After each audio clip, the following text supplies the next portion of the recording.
11절부터 우리 같이 읽겠습니다. 형제들아, 내가 너희에게 알게 하노니 내가 전한 복음은 사람의 뜻을 따라 얻은 것이 아니니라. 이는 내가 사람에게서 받은 것도 아니요 배운 것도 아니요 오직 예수 그리스도의 계시로 말미암은 것이라. 내가 이제 너희에게 있을 때에 행한 일을 너희가 들었거니와 하나님이 너희를 심히 박해하여 멸하고 내가 내 동족 중 여러 연극자보다 유대인을 지나치게 믿어 내 조상의 전통에 대하여 또 열심히 있었으나 그러나 영원히 처음부터 나를 특정하시고 그의 인내로 나를 부르시니가 그의 아들을 이방에 전하기 위하여 그를 내 속에 나타내시기를 기뻐하셨을 때에 내가 곧 혈육과 의논하지 아니하고 또 나보다 먼저 사도된 자들을 만나려고 예루살렘으로 가지 아니하고 아라비아로 갔다가 다시 다메섹으로 돌아가노라. 여기까지 있습니다. 오늘은 바울의 복음이라는 제목으로 함께 말씀을 선포하겠습니다.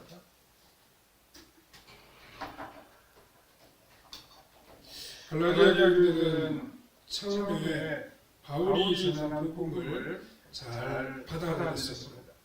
그런데 얼마 지나지 않아서 그들은 마음에 의심이 생겼습니다. 그 이유가 무엇입니까? 그것은 바울이 전하는 복음이 너무나도 쉬웠기 때문입니다. 나도 무엇인가 한 것이 있어야 종교적인 만족이 있을 수 있는데 오직 믿기만 하면 된다고 하니 너무도 시시하게 느껴졌습니다. 그래서 갈라디아 사람들은 지금까지 누리고 있던 이 종교적인 자유를 다 포기하고 자기 스스로 노예가 되려고 하고 있습니다. 이제 바울은 무엇인가를 밝히지 않으면 안 됩니다. 그렇게 하지 않으면 모든 기독교인들이 다시 모든 종교의 노예가 되고 말 것이기 때문입니다.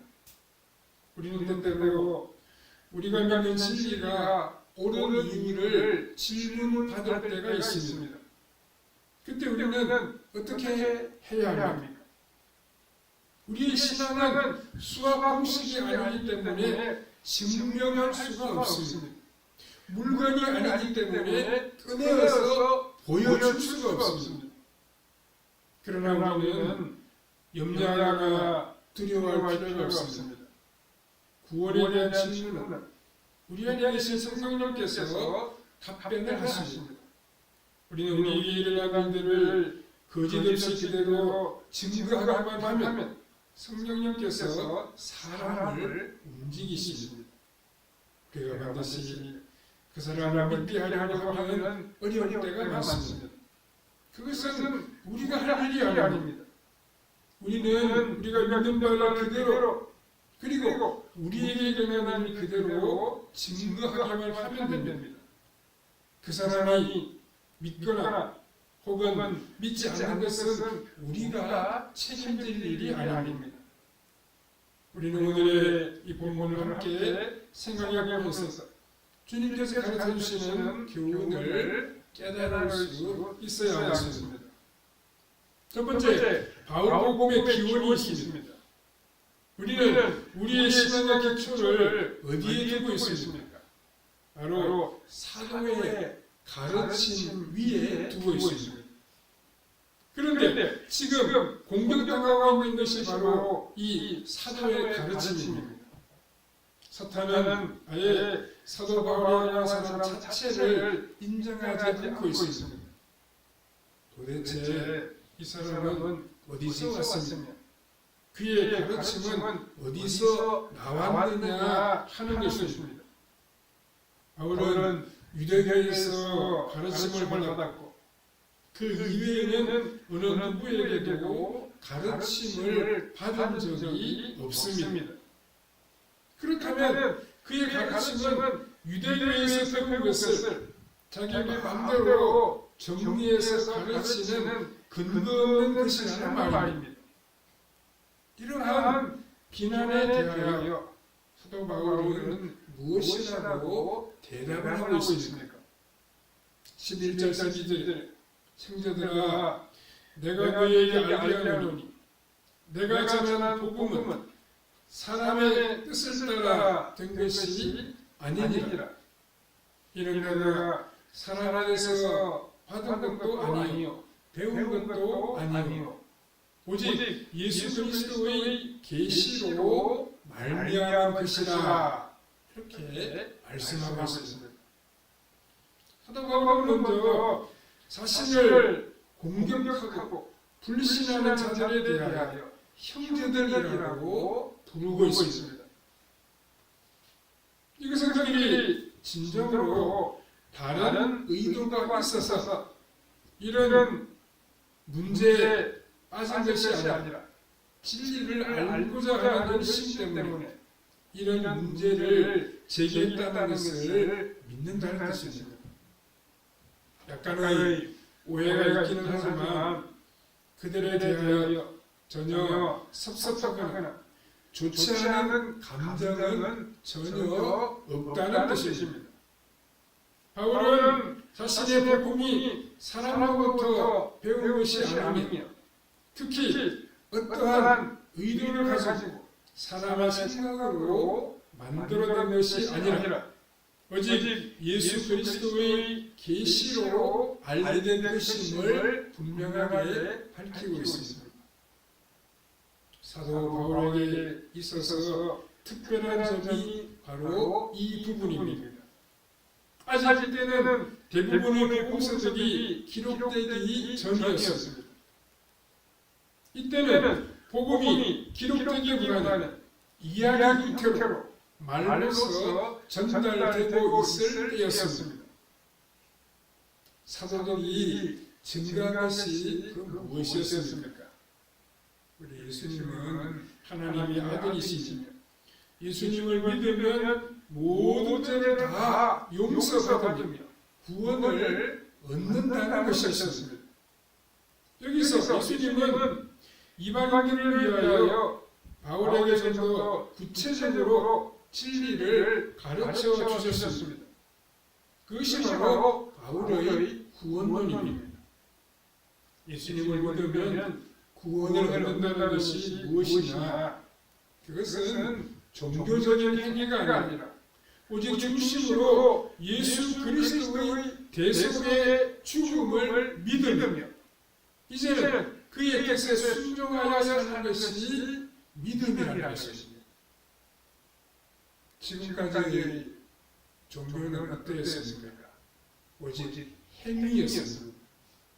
얼마나 많이 종교적인 일을 하느냐 하는 것이 믿음이라고 여겼습니다.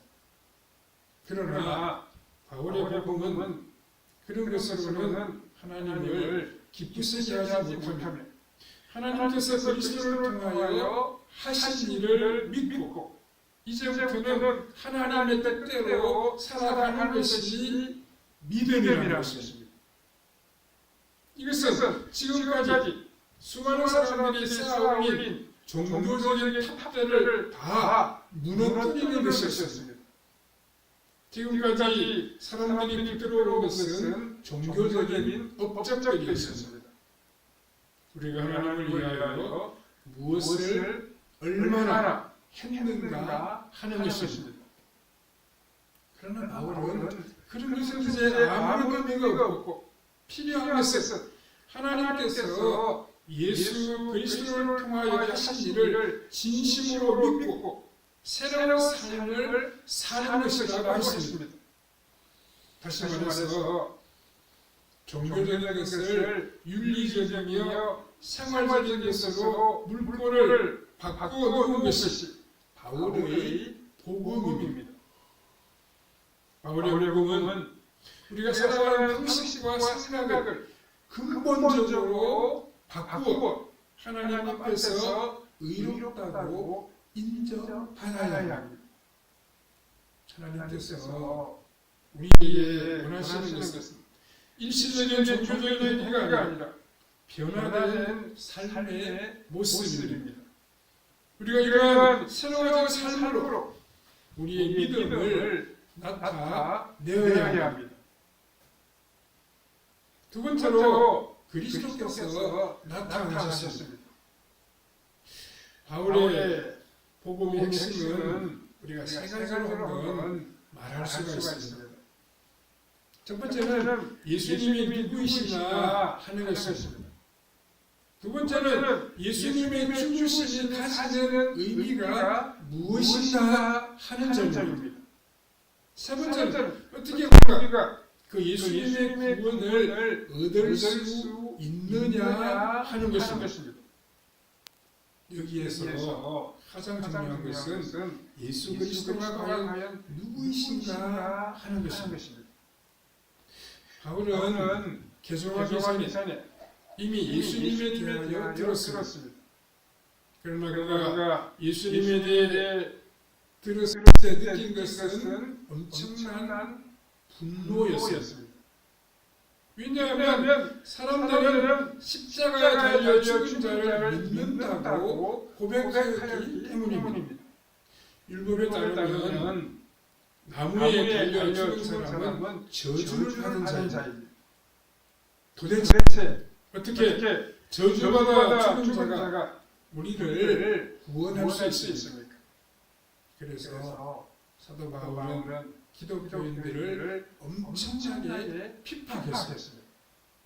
13절에 보시면 내가 이전에 유대교에 있을 때 행한 일을 너희가 들었거니와 하나님의 교회를 심히 박해하여 멸하고 라고 했습니다.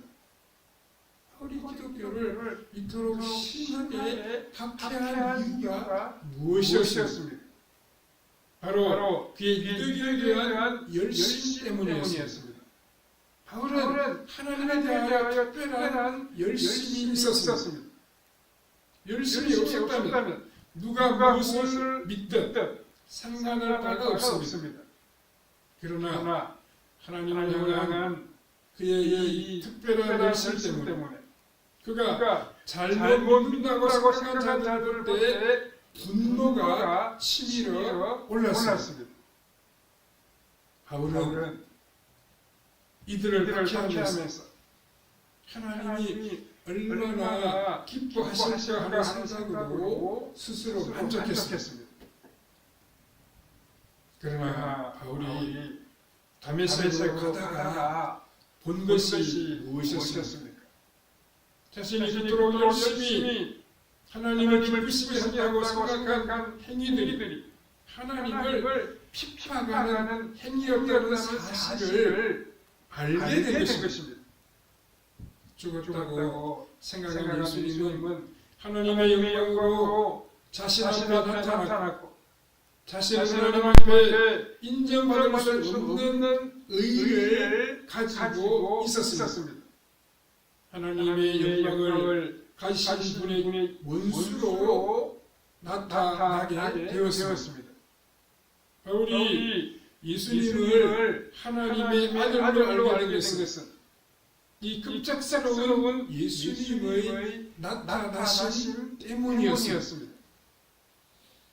예수님이 누구이신지 모르는 사람은 하나님 앞에 설 수가 없습니다. 예수님이 하나님의 아들이시기 때문에 그의 죽으심이 그토록 능력이 있습니다. 우리 모두의 죄를 다 씻고도 남음이 있다는 말씀입니다. 우리에게 필요한 것이 무엇입니까? 오직 이 사실을 믿는 것입니다. 이 사실을 받아들이는 것입니다. 이 예수님을 나의 구주로 고백하고 인정하는 것입니다. 그리고 나서는 의심 없이 하나님이 기뻐하시는 삶을 향하여 우리의 삶을 돌이키는 것입니다. 우리가 살아왔던 삶의 방향을 완전히 전환하는 것입니다.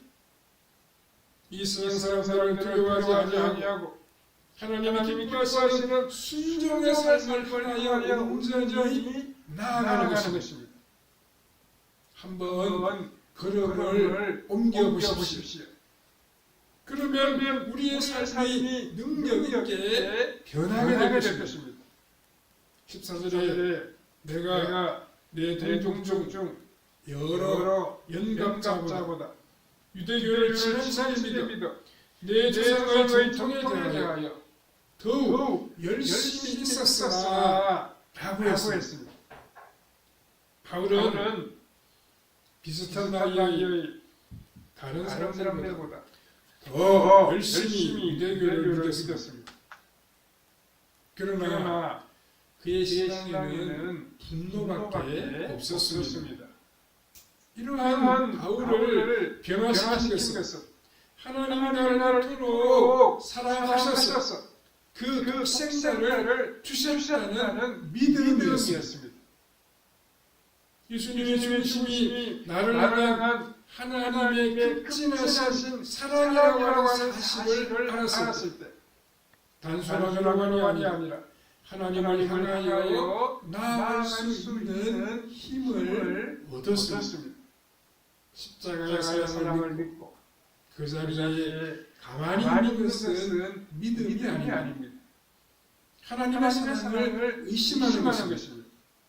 십자가의 사랑을 믿는 자는 하나님께로 나아가야 합니다. 자신을 장악하는 모든 것을 다 이제는 떨쳐버리고 하나님을 향하여 달려가는 것입니다.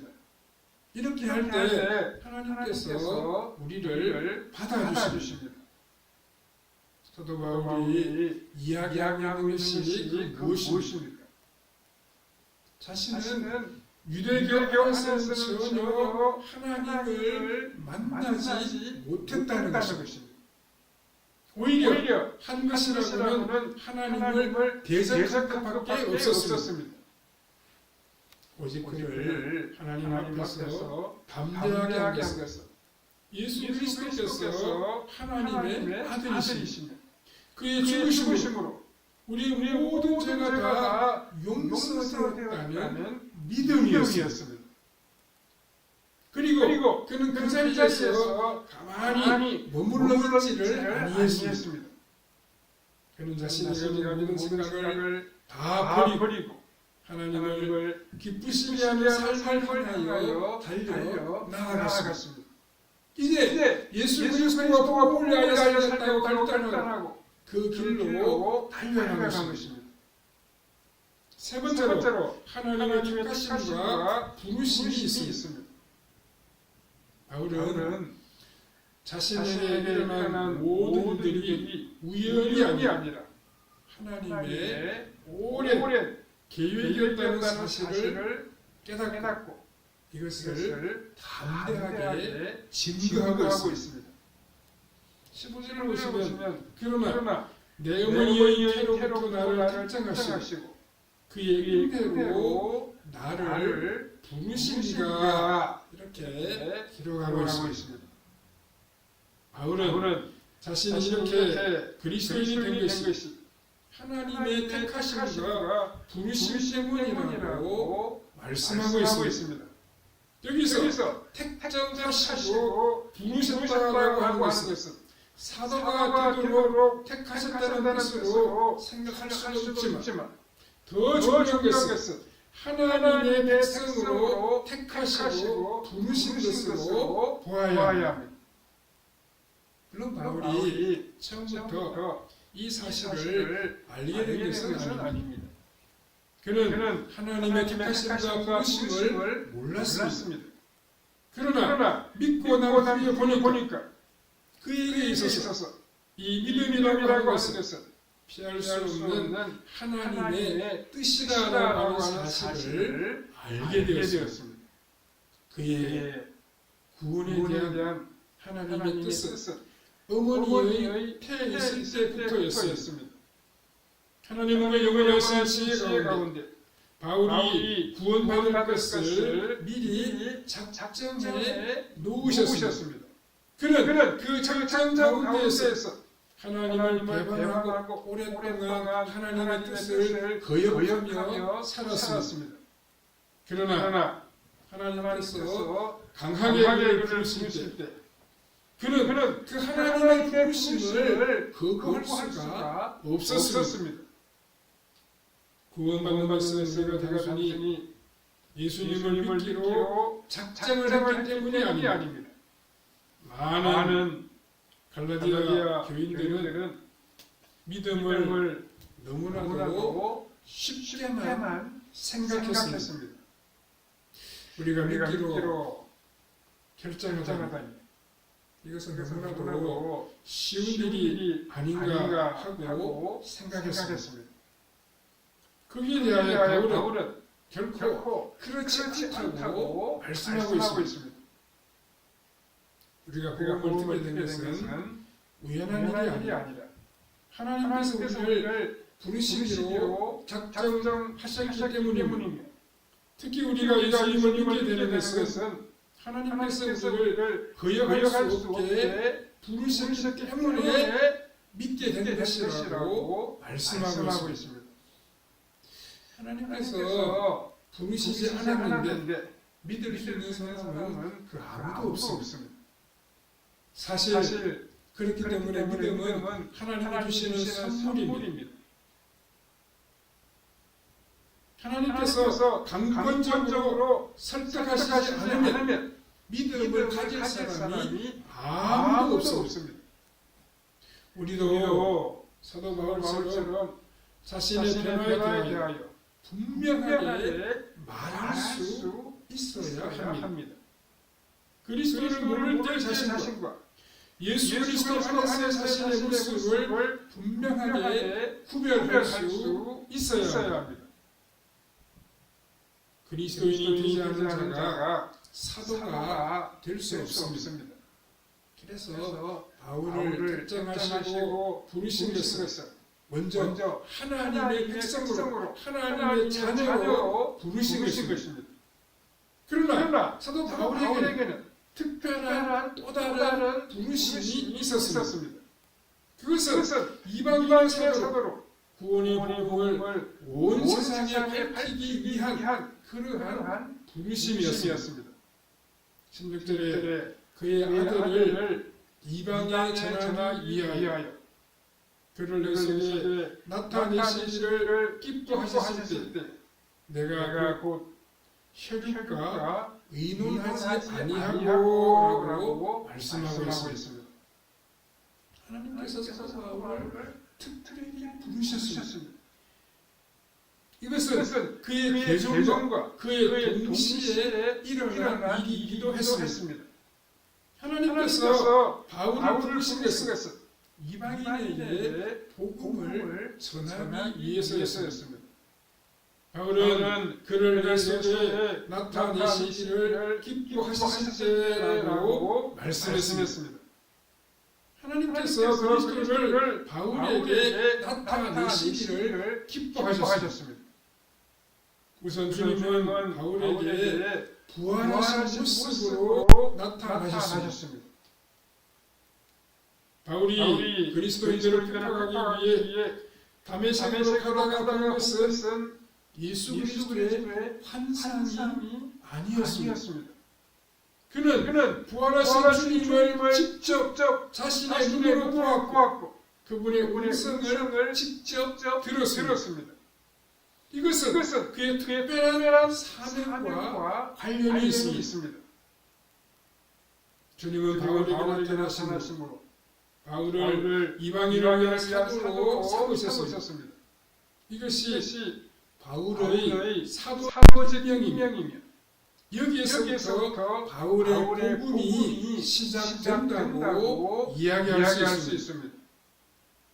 주님께서 다메섹으로 가는 길에 바울에게 나타나셨을 때 그에 대한 하나님의 모든 구원 계획을 다 말씀하셨다고 생각되지는 않습니다. 그러나 바로 그 순간에 그의 구원론의 가장 중요한 것은 분명히 새겨지게 되었습니다.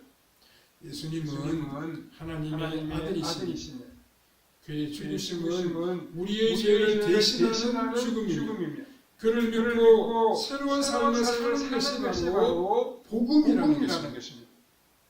그리스도의 나타나신 자체가 한순간에 바울의 복음의 기초를 형성하게 되었습니다.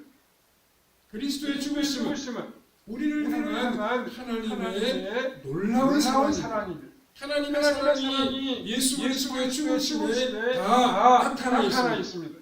그리고 그 사랑을 믿고 받아들이면 하나님의 능력이 우리에게 힘을 주어서 우리와 하여금 새로운 삶을 살아가도록 만듭니다. 하나님의 사랑을 능력 있게 살아가도록 만들어 주신다는 것입니다.